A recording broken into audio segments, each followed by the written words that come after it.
우리가 이 십계명의 말씀, 율법의 말씀을 볼 때에 항상 두 가지를 우리가 염두에 두고 이 말씀을 보아야 됩니다. 첫 번째는 이 말씀을 주신 것은 우리가 하나님과 같은 하나님의 그러한 거룩한 백성으로서 거룩하게 되기를 원하시기 때문에 이 말씀을 주셨다라는 겁니다. 그냥 뭐 우리가 이것을 많이 하는구나. 이스라엘 백성들이 율법주의에 빠졌던 그러한 이유가 무엇일까요?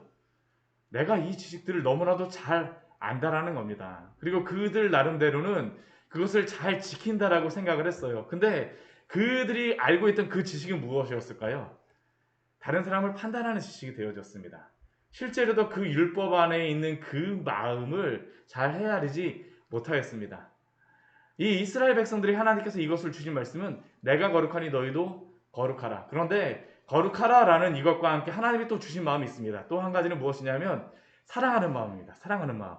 이 사랑하는 마음이 없다면 판단만 하고 넌 이렇게 못해 아니면 나는 이렇게 못해라고 하면서 스스로 정죄하거나 아니면 다른 사람을 정죄하게 되지만 사랑하는 마음을 갖게 되면 이것을 행하지 못하는 그러한 사람들, 어려운 그러한 사람들을 보게 되면 또 그들의 입장에서 생각해주고 또 그들을 위하여서 기도할 수 있기 때문이죠.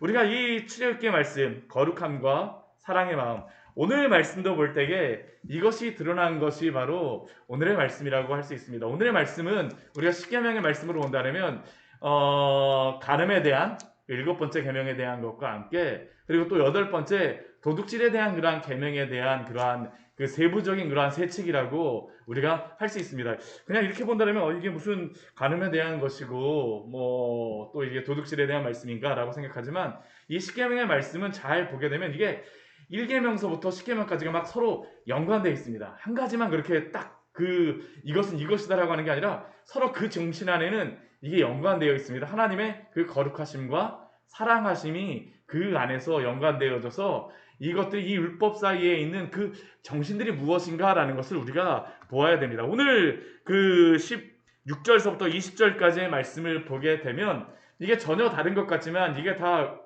그 일곱 번째 계명 그 간음에 대한 것과 연관이 되어 있다는 것을 우리가 알 수 있습니다. 먼저 16절 말씀을 보십시오. 16절 말씀 같은 경우에는 어떠한 사람이 약혼하지 아니한 처녀를 깨어서 동침하였으면 납폐금을 주어서 아내로 삼으라라고 말씀합니다.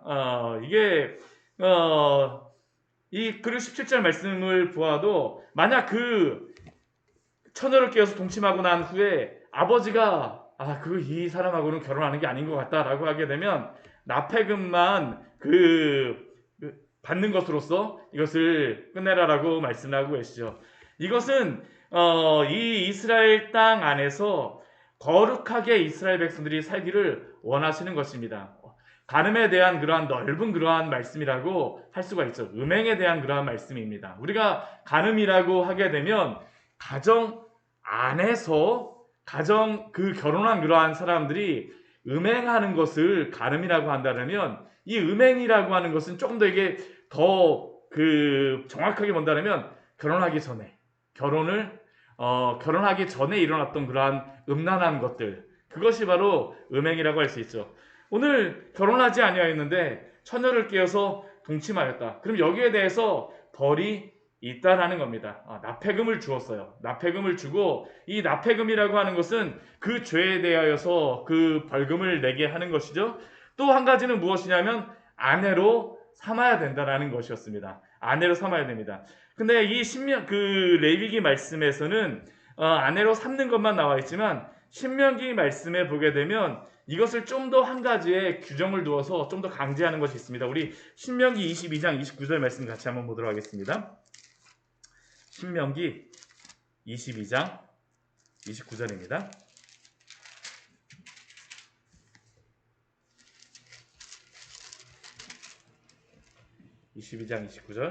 같이 한번 읽겠습니다. 그 동침한 남자는 그 처녀의 아버지에게 은 50세겔을 주고 그 처녀를 아내로 삼을 것이라. 그가 그 처녀를 욕보였은즉 평생의 그를 버리지 못하리라. 은 50세겔이라고 하면 이게 적은 그러한 비용이 아닙니다. 이 은 50세겔이라고 하는 이 비용은 무엇이냐 하면 결혼하지 않아도 이 여인이 결혼하지 않게 되면 어떻게 살아야 될까요? 아버지의 집에서 지낼 수밖에 없어요. 아버지의 집에서 지낼 수밖에 없기 때문에 그 아버지의 집에서 지내는 동안 평생 살아갈 수 있는 그 비용에 대한 것이라고 할 수 있습니다. 근데 또 거기에 한 가지가 더 붙는 게 무엇이냐면 그 처녀를 엿보였은즉 어떡합니까? 평생에 그를 버리지 못하고 아내로 산다라는 겁니다. 이 시대 같은 경우에는 이혼을 남자가 조금이라도 마음에 들지 않으면 언제든지 이혼할 수 있었는데 이러한 경우에는 어떡합니까? 이혼을 절대 하지 못합니다. 이혼을 하지 못해요. 죄가 분명히 있다라는 것이죠. 하나님께서 이러한 음행에 대하여서 그 미워하신다라는 것을 우리에게 보여주시는 겁니다. 이게 그 신약 성경 말씀에 보게 되면 이 음행이라고 하는 것을 하나님이 얼마나 그 크게 여기시는가를 또 우리에게 알려주고 있죠. 고린도전서 우리 6장 18절에서 20절 말씀에 보게 되면 이 음행이 무엇인가라는 것을 우리에게 말씀하시는데 음행을 피하라. 사람이 범하는 죄마다 몸 밖에 있거니와 음행하는 자는 자기 몸의 죄를 범한다라고 말씀하십니다. 그러니까 이 음행이라고 하는 이 죄가 다른 죄 같은 경우는 몸 밖에서 행하는 그러한 죄일지 모르지만 이 음행은 무엇입니까? 몸 안에서 행한다라는 죄이죠. 그러니까 이게 참 이 음행이라고 하는 게 이 시대에도 얼마나 음란한 시대입니까? 음란한 이러한 시대 같은 경우 그 죄가 자기 몸 안에 있기 때문에 하나님과의 그 관계가 끊어진다라는 것을 분명히 말씀하고 있죠. 우리 다윗 같은 경우도 한번 기억해 보십시오. 다윗이 밧세바와 음행하고 나서 죄를 지었을 때에 그의 시편에서 굉장히 가슴 아파하면서 하나님 앞에 고백하였던 그 고백이 있습니다. 우리 이 말씀 한번 같이 한번 찾아보도록 할까요? 우리 시편 51편의 말씀입니다. 시편 51편 우리 10절, 11절, 12절 말씀 같이 한번 읽어보도록 하겠습니다. 10절, 11절, 12절입니다. 네, 같이 한번 읽어보겠습니다. 시편 51편 10절, 11절, 12절입니다. 같이 읽겠습니다. 하나님이여 내 속에 정한 마음을 창조하시고 내 안에 정직한 영을 새롭게 하소서. 나를 주 앞에서 쫓아내지 마시며 주의 성령을 내게서 거두지 마소서. 주의 구원의 즐거움을 내게 회복시켜 주시고 자원하는 심령을 주사 나를 붙드소서. 이게 다윗이 가장 힘들고 어려웠던 것이 밧세바를 범한 것도 있었지만 자신이 하나님 앞에서 이 음행하였다는 것을 알고 있으니까 하나님과의 관계가 끊어지는 겁니다. 내 안에 죄를 지었다는 것은 하나님과의 관계가 끊어져요. 오늘날 이 시대에 음행을 한 사람들, 교회에 만약 그 신앙생활을 하면서도 이 음란함에 물들어 있다.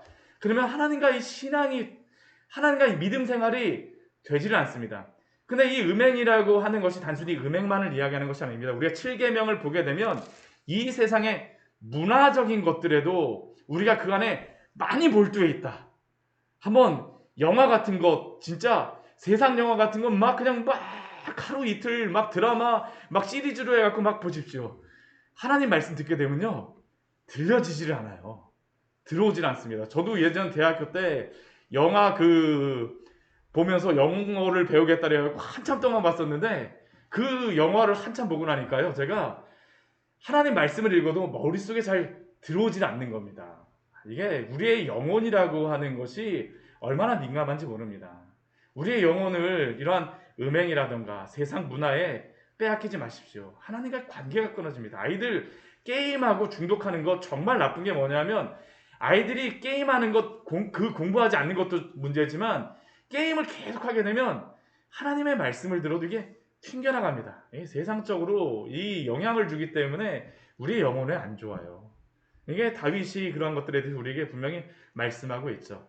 근데 이러한 것은 음행이라고 하는 것은 육체적인 음행만을 이야기하는 것이 아닙니다. 우리 18절과 우리 19절 말씀에 보게 되면 이것을 말씀하죠. 너는 무당을 살려두지 말라. 또 20절 말씀을 출애굽기 22장 20절 말씀 보게 되면 여호와의 다른 신에게 제사를 드리는 자는 멸할지니라.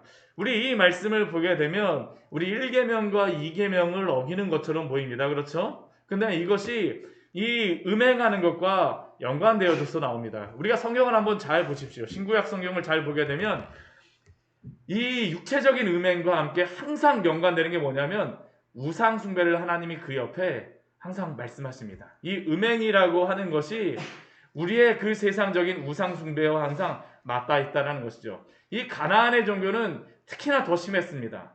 이 단순히 음행만 하는 것이 아니라 그 음행을 한다는 것은 종교적인 것과 항상 연관이 있었기 때문에 우리 19절 말씀 한번 보십시오. 이 19절 말씀 짐승과 행음하는 자는 반드시 죽일지니라. 이 수간을 이야기하는 것이죠. 참으로 더러운 그러한 어떠한 행위를 나타내는 것인데 이것도 왜 여기에 기록하시느냐?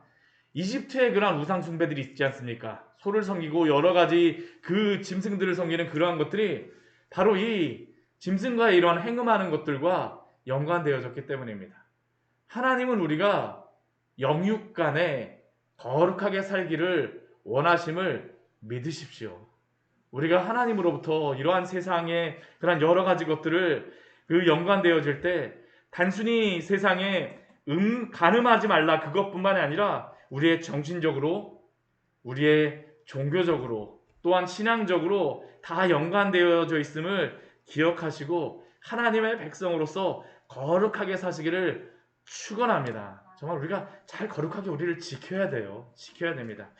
우리 21절서부터 우리 마지막 절까지는 이게 넓게 보면 도둑질에 대한 그러한 부분이라고 할 수 있습니다. 우리가 어제도 제가 말씀을 드렸지만 도둑질하지 말라라는 이 계명은 단순히 도둑질하는 것만을 이야기하는 것이 아닙니다. 다른 사람의 재산을 침해하는 것도 도둑질의 그러한 부분이고요. 또 한 가지는 다른 사람의 그러한 어려움이라든가 재산을 잘 지켜주지 못하는 것, 생활을 잘 지켜주지 못하는 것도 도둑질이라는 것을 넓게 하나님께서 이것을 말씀하여 주세요. 오늘 말씀도 보게 되면 이러한 내용이 나오고 있죠. 어려운 일을 당한 그러한 지체들, 특별히 먼저 이방 나그네, 고아, 과부를 향하여서 해롭게 하지 말고 학대하지 말고 압제하지 말라라고 우리 21절부터 우리 24절까지 말씀해 보게 되면 말씀하십니다. 왜 우리 이방 나그네를 향하여서 압제하지 말라라고 말씀하세요?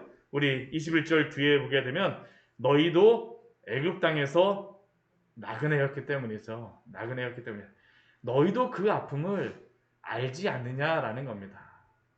제가 목회를 하면서 참 감사하는 것 중에 하나가 뭐냐면 예전 직장 다니면서 회사에서 이렇게 구조조정도 한번 당해보고 월급도 이렇게 못 받는 그러한 상황도 겪어보니까 사실은 성도님들이 이러한 이야기를 하게 되면 제가 이렇게 크게 동요하지 않는 것처럼 하지만 제가 그걸 딱 듣게 되면 마음이 사실 굉장히 많이 아파요.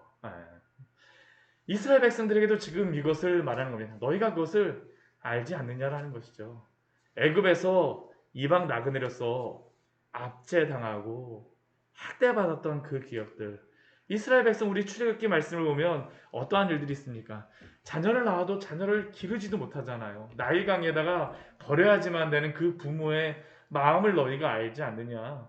압제하지 말며 학대하지 말라. 너희도 애굽 땅에서 나그네였습니다.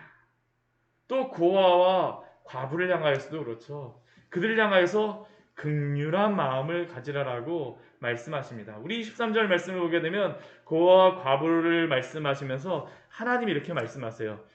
그들이 내게 부르짖으면 내가 반드시 그 부르짖음을 들으리라. 긍휼하신 하나님, 인자하신 하나님께서 그들을 기억하시고 그들의 아버지와 또한 그 가정의 가장이 되어주시겠다라는 것이 바로 오늘 말씀이죠. 하나님이 만약 그렇게 행하게 되면 기뻐하지 않는다라고 말씀하십니다. 그러니까 우리 24절 말씀 보면 뭐라고 말씀하십니까? 내가 칼로 너희를 죽이리니 얼마나 큰 심판의 그러한 말씀입니까? 두려워하라는 것이죠. 그렇게 함부로 고아와 과부를 향하여서 해롭게 하지 말라라는 겁니다. 아무런 이 시대 같은 경우에는 오늘날도 지금 탈레반 그 정권이 아프가니스탄에 들어서고 나니까 대학교 다녔던 그러한 그 학생들도 대학교 다니지 말라고 지금 하고 얼마나 합니까? 방법이 없잖아요.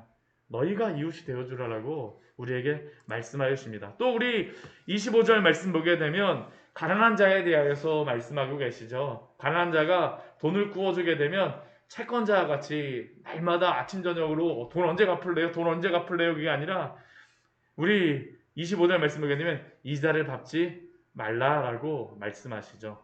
또 우리 26절 말씀 보게 되면 이웃의 옷을 전당 잡거든. 너무나도 이걸 안 갚으니까 나도 어려운데 왜 안 갚어 하면서 그 결국에는 뭐까지 더 받는 거냐면 이웃의 옷을 전당 잡는 겁니다. 근데 이 이웃의 옷이라는 것은 무엇일까요? 이 사람에게는 이 옷이 유일한 한 벌의 옷이자 옷만이 아닙니다. 이게 이불도 되어지고요. 집이 없는 사람에게는 이게 집도 되어지는 겁니다. 그러니까 이 한 벌의 옷이라는 것이 생명과 같다라는 것이죠. 그러니까 그것을 전당 잡게 되어지거든 해가 지기 전에 그에게 돌려보내라라고 말씀하십니다. 그것이 유일한 옷이기 때문에. 또 우리 27절 우리 뒤에 보게 되면 또 무엇이라고 하나님께서 그들에게 말씀하십니까? 그가 내게 부르짖으면 내가 들으리니 나는 자비로운 자임이니라. 긍휼에 풍성하신 하나님께서 그들의 그러한 소리를 들으시겠다라고 말씀하시는 것입니다. 우리 마태복음 말씀에 보게 되면 예수님께서도 이와 유사한 말씀을 하십니다. 우리 마태복음 우리 말씀 같이 한번 찾아보도록 할까요?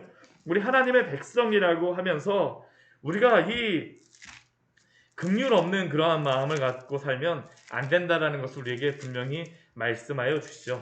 우리 예수님께서도 우리 주셨던 그러한 말씀입니다. 우리 마태복음 우리 25장 우리 말씀 같이 한번 보도록 하겠습니다. 마태복음 25장 34절에서 36절까지의 말씀을 먼저 한번 보도록 할게요. 24장 34, 35, 36절 말씀 같이 한번 보도록 하겠습니다.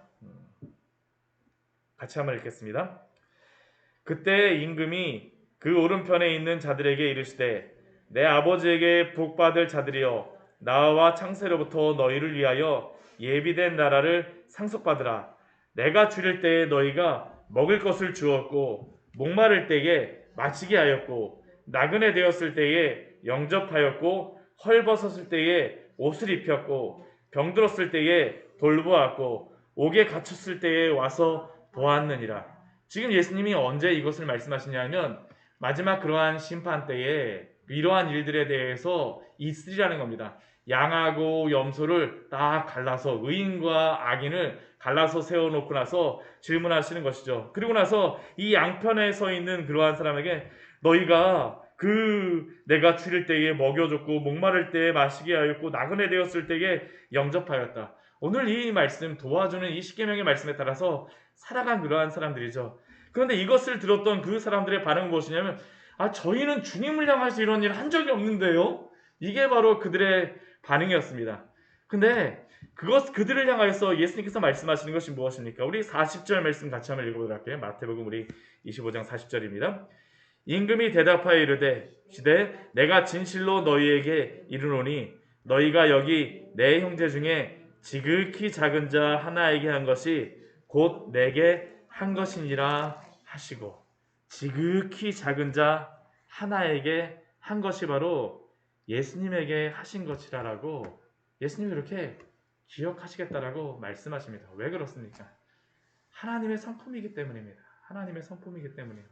우리가 이 십계명을 주신 이유가 무엇입니까? 주님 닮으라고 주신 것입니다. 주님을 닮았기 때문에 주님을 닮은 열매가 드러난다라는 것이죠. 그렇게 살아가라라고 우리에게 말씀하신 겁니다. 만약 이것을 하지 않게 되면 우리가 사실 해야 될 것을 안 했기 때문에 이것도 도둑질의 일종이다라는 것을 우리에게 말씀하여 주고 계세요. 또 우리 28절 말씀에서는 재판장을 모독하지 말며 백성의 지도자를 저주하지 말라라고 말씀하십니다. 우리 출애굽기 요즘에 여기에 보게 되면 재판장이라고 나오는데 이 재판장이 원래 원래 원어에는 뭐라고 써 있냐면요. 이게 엘로힘이라고 되어 있습니다. 엘로힘이 뭐냐면 하나님입니다. 하나님. 그러니까 이게 번역이 우리 성경에서는 재판장으로도 되어 있고 어떠한 그러한 예전 원어 성경에서는 어떠한 판에서는 진짜 재판장과 같은 그러한 것으로 되어 있지만 많은 성경에서 번역하기 무엇으로 번역하냐면 이것을 하나님으로 번역을 하고 있습니다. 너는 하나님을 모독하지 말며 백성의 지도자를 저주하지 말지니라. 백성의 지도자를 저주하는 것이 누구를 모독하는 것과 동일하다라고 말씀하시는 겁니까? 하나님을 모독하는 것과 동일하다라고 말씀하세요. 왜 그럴까요? 이 모든 그러한 권세는 하나님으로부터 나지 않음이 없다라고 로마서 13장 1절의 말씀에 보면 우리에게 말씀하여 주십니다. 오늘날 우리 그리스도인들이 참, 저도 사실은 이러한 부분에 대해서 때로는 막 이 시대에 막 하는 거 보게는, 아니 왜 이렇게 정치인들이 이렇게 하는가라고 저도 때로는 답답한 그러한 혼잣말을 하기도 합니다. 근데 이 말씀을 보면서 우리가 그렇게 하지 말아야 된다라는 것이죠. 나의 그러한 정치적인 성향과 무엇에 따라서. 그러나 이 위에 있는 모든 권세는 누가 세워주신 것입니까?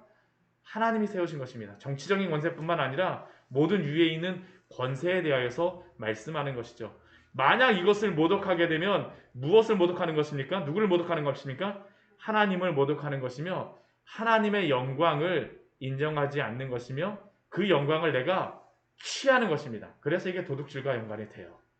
그 영광을 내가 그렇게 할 수 있는데, 내가 만약 됐으면, 사실 우리가 모독하는 이유가 그거잖아요.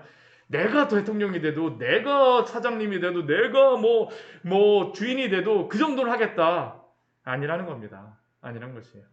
그 영예를 우리가 도둑질한다라는 것으로서 말씀하십니다. 우리 29절에서 우리 31절 말씀에서는 그 추수하는 것과 짜낸 집을 바치기를 더디하지 말라라고 말씀하시고, 내 처음 난 아들들을 내게 주라라고 말씀하십니다. 이것은 이스라엘 백성들이 할례와 그래서 연관시켜서 합니다. 우리 30절 말씀 보게 되면 소와 양도 첫 번째 난 것은 내게 바치라라고 말씀하시죠. 그래서 여드레 만에 내게 주라라고 말씀하시고, 또한 남자아이들도 할례를 며칠 만에 행합니까? 8일 만에 행합니다. 그래서 하나님께 바치는 것에 대해서 말씀하시는데, 이것도 우리가 하나님께 바칠 것을 바치지 않는 것도 무슨 죄를 범하는 것일까요? 여덟 번째, 도둑질과 연관이 있다라는 것을 우리에게 말씀하세요. 그렇기 때문에 우리가 하나님께 바쳐야 될 것, 또한 하나님께 드려야 될 것, 물질만이 아닙니다. 우리가 시간적으로나 우리의 마음을 드리지 못하는 것들에 대해서도 하나님이 우리에게 분명히 그 죄를 물으심을 기억하십시오. 하나님께 드릴 것들을 드리십시오. 이렇게 살아가는 사람이 어떠한 사람들이겠습니까? 우리 31절 말씀 같이 읽겠습니다. 너희는 내게 거룩한 사람이 될지니 들에서 짐승에게 찢긴 동물의 고기를 먹지 말고 그것을 개에게 던질지니라. 너희는 내게 거룩한 사람이 될지니. 만약 이러한 삶을 살아가지 않는다면 무엇과 동일하다라는 겁니까? 너희가 그렇게 싫어하는 이방인으로 생각하는 개와 같은 그러한 모습이다라는 것을 우리에게 말씀하신 것입니다. 내가 거룩하니 너희도 거룩하라. 하나님의 말씀을 기억하시면서 거룩하게 살아가십시오. 그러나 그 거룩한 삶 가운데에 사랑을 잊지 마십시오. 사랑하는 마음으로 하나님의 거룩한 백성으로 살아가시는 우리 귀한 성도님들 되시기를 축원합니다. 같이 기도하도록 하겠습니다.